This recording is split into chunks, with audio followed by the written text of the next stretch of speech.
Вирусот од рекет, сумнителни тендери, корупција прераснува во епидемија. Поминаа 6 дена од новиот скандал наречен вирус, во кој јавноста беше сведок на јавно признание на собственик на фармацевтска фирма, како сведочеше дека му е побаран рекет од Агенцијата за лекови, 6 дена молк од надлежните.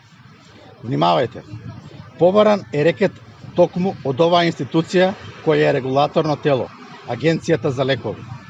Ова е нов скандал вирус, кој следи по повеќето како рекет 1, рекет 2, кеш и да не ги набројувам сите многуси. Не само што молчат надлежните од Агенцијата за лекови и од Министерството за здравство, во јавноста кружат информации дека ова е само еден од низата вакви случаи во оваа институција.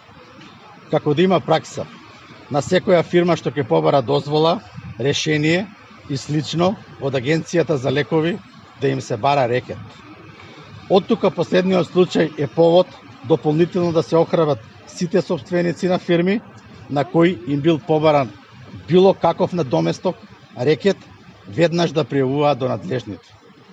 Мора сите да се охрабрат и да пријавуваат вакви незаконски и криминални действија, зашто наскоро доаѓа обновата на Македонија.